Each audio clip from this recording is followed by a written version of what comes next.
All right, so we're diving deep today into a poetic and romantic contemplation on the meaning of spirituality from the spiritual seek, the spiritual seek with all those wild Yeah, quizzes. yeah. Are you a true spiritual seeker? That kind of thing. Exactly. Yeah. And this article, it really takes a different look at what spirituality even is. Oh, interesting.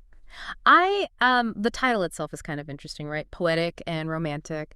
It makes you think it's going to be pretty personal and imaginative, maybe. Yeah. And it just jumps right in. It says spirituality, it's not like, looking for answers or following a path. It's more like Oh. remembering what we've always known. Huh. What do you think about that? No, what do you think about that? It's powerful, you know. It's like whatever it is we're looking for, it's not out there. It's like it's already inside us. Like in ancient Greece they had this idea anamnesis. Learning is like remembering. Whoa, I never thought of it that Mm. way. So instead of like searching for something new, we're like uncovering something, I don't know, old that's like already in us. Yeah. Exactly.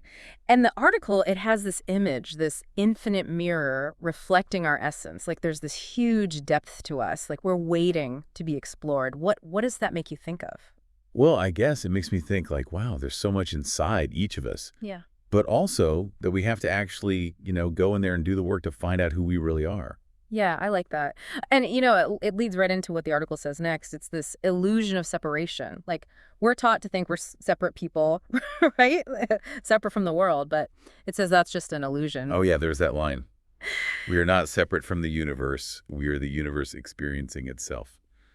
I don't know, that line really got to me. Yeah, it makes you think about like how we're all connected, right? Yeah. Everything, the air we breathe, like the Right. water we drink, it all connects us. Yeah, it's like all those boundaries we put up between ourselves and like everyone else in the world, it makes you realize how fake they are. And speaking of boundaries, the article, it goes into this whole thing about duality's dance, like light and dark, joy and sorrow. Hmm. And it's saying, instead of thinking of that as a problem, we should embrace it. That's what makes life, interesting. Yeah. What do you think people like resist that? Like when they're trying to, I don't know, be more spiritual? Yeah, that's a good question. A lot of times, I think people do. Like, we only want the good stuff, Mhm. but the article's saying it's that back and forth, between the opposites that actually makes life, well, life. Like if you only had one color in a painting, it's the light and dark that make it interesting. The article says, duality isn't a problem to solve, but a mystery to embrace. I don't know, how have you kind of thought about that in your own life? Embracing duality, I mean. Oh, well, I think the hardest part, maybe, is accepting that, like, good and bad, light and dark, it's all inside of us. We try to, like, push the bad stuff away onto other people. But if you really want to, grow, I think you have to face those parts of yourself. It's not about pretending they're not there. Yeah, it's about, I guess, seeing the whole picture. Like being whole doesn't mean being perfect. Mm. And that makes me think of the next part, the stillness within. That sounds pretty peaceful. Yeah, it's like this pure awareness, when your mind gets quiet. Like the article says, it's not something you do, it's something you become. Hmm. That makes me think of meditation, like quieting your mind so you can just be. Right. But it's not just about meditating. It's more like, being aware of everything Mm. all the time. So it's like taking that feeling you get when you're meditating and bringing it into, I don't know, washing the dishes or Mm. talking to someone. Exactly. It's about shifting from like doing to being, like stepping back from all the thoughts in your head and just watching them without judging them. The article calls it going from being the doer to being the witness. That's a big difference. It is. And from that stillness, the article says you can really hear compassion's call. Like you start to see how connected we all are. It's not just a feeling. It's like you understand that someone else's pain is your pain. Wow, that's deep. I mean, it's not just about like feeling sorry for someone. It's about like really understanding that we're all in this together. Yeah, exactly. The article says compassion is the bridge that connects the individual to the collective. What do you think about that? It's like it's a call to action. If we really get that we're all connected, then compassion isn't just something nice. It's how we live, like Yeah. how we treat each other, how we make the world better. Yeah. Yeah, it's like that saying, right? Love your neighbor as yourself.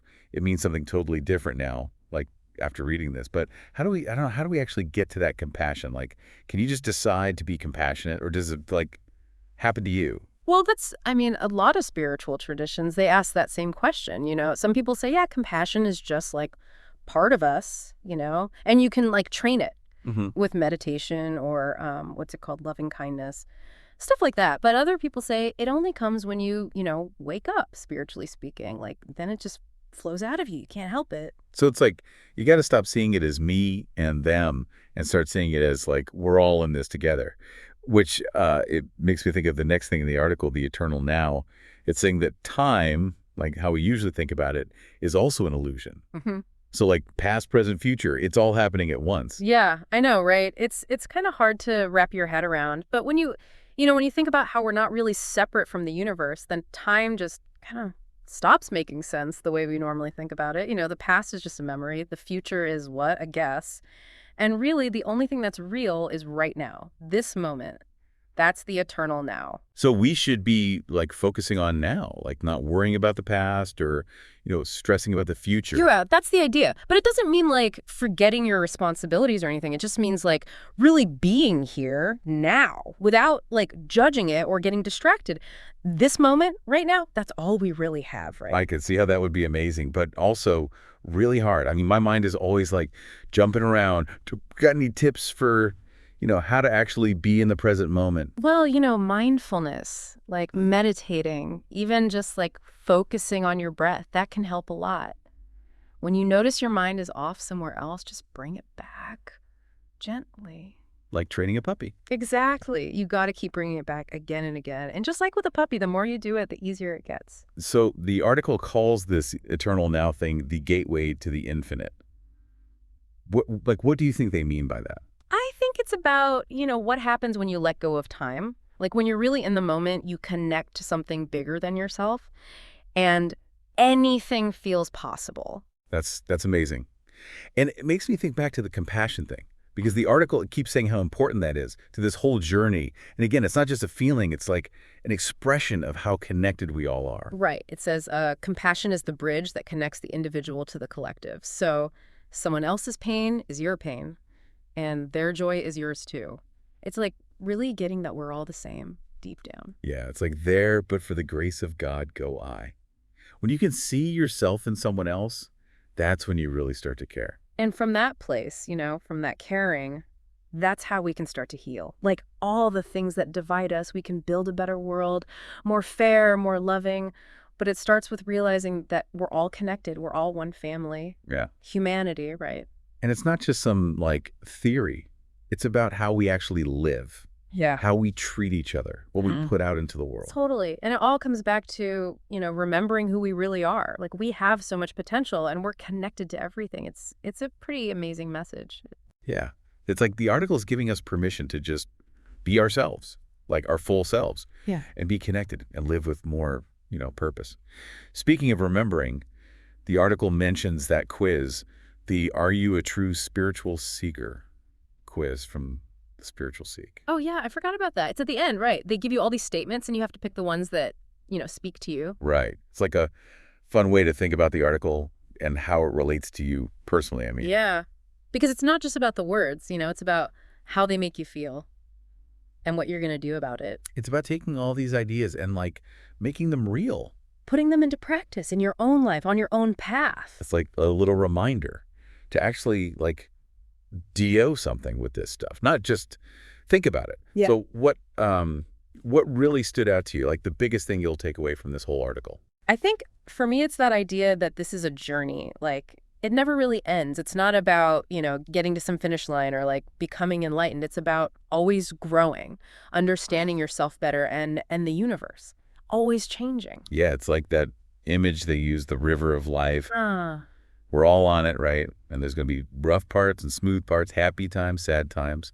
But we can like choose which way to go, learn as we go. Yeah, and we don't have to do it alone, right? Like the article reminds us we're all connected. We can help each other, share our experiences and, be there for each other. It's like we're all in the same boat, Huh. trying to get to the same place, Yeah. even though our trips might look different.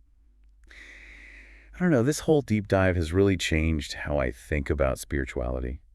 It's not about like running away from the world or trying to be perfect. It's about like really living with Yeah. everything that comes with it. And it's about remembering, that we already have the answers inside us, remembering who we really are. Yeah, and the way they wrote it, it's like poetry. It makes you really feel it.